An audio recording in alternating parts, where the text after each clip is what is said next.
Today we had an announcement from a major pharmaceutical company that they plan to invest $50 billion in the United States over the next 5 years.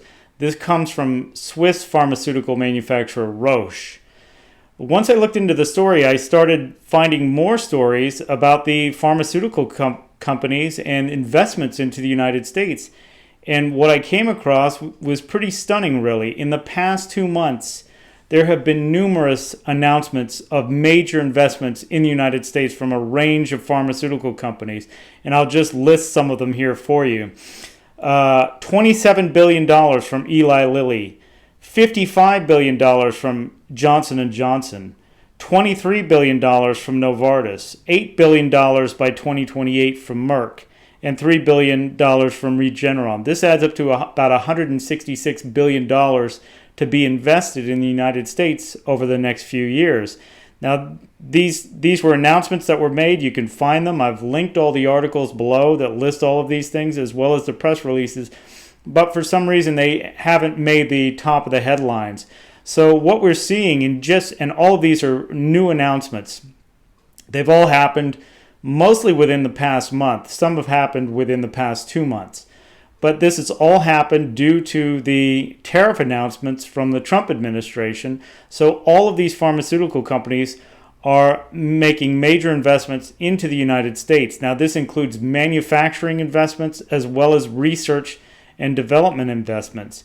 And there are a lot of other countries that are really worried about this, especially European countries like Ireland, because they are going to be losing future investments because the investments are not going to be made where they've previously been made. A lot of these investments are coming back to the United States so that the United States will even become an exporter of pharmaceuticals to the rest of the world.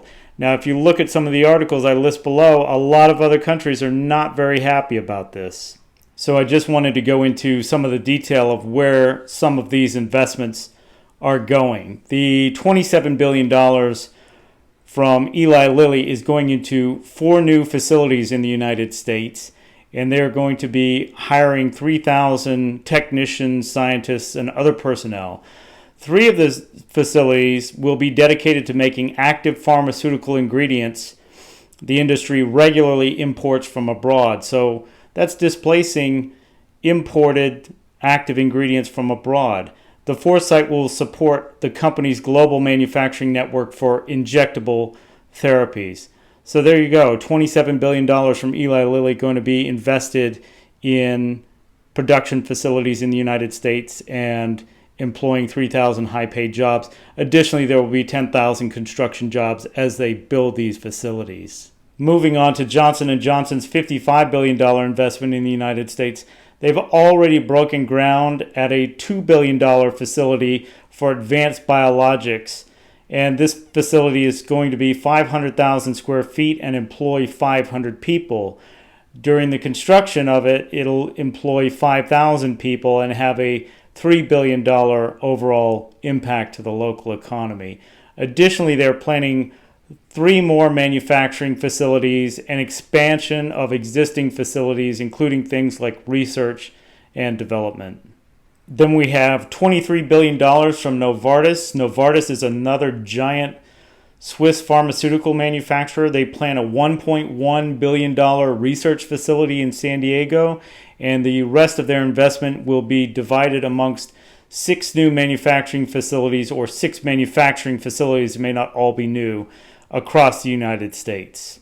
And just to round things out on these announcements, Merck says it plans to invest $8 billion in the next 3 years in the United States, and Regeneron is going to be investing $3 billion in new manufacturing in the United States.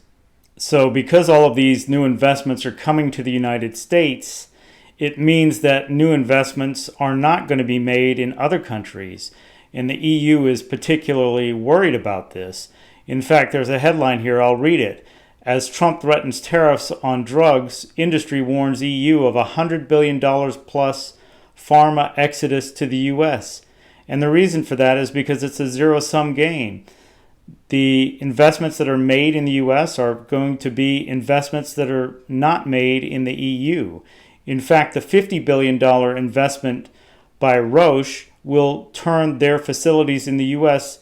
into a pharmaceutical exporting country. It'll make the U.S. a pharmaceutical exporter for Roche, which it previously wasn't. They were importing more into the U.S. than they were exporting. So that's a big change. And a lot of these countries don't want to see those changes. Ireland is going to suffer because Ireland has a lot of pharmaceutical research and development as well as manufacturing going on. But also China and India won't be spared either, as pharmaceuticals are made in China and India and imported into the United States. So this is a great boon to the United States, and it's a loss to the rest of the world.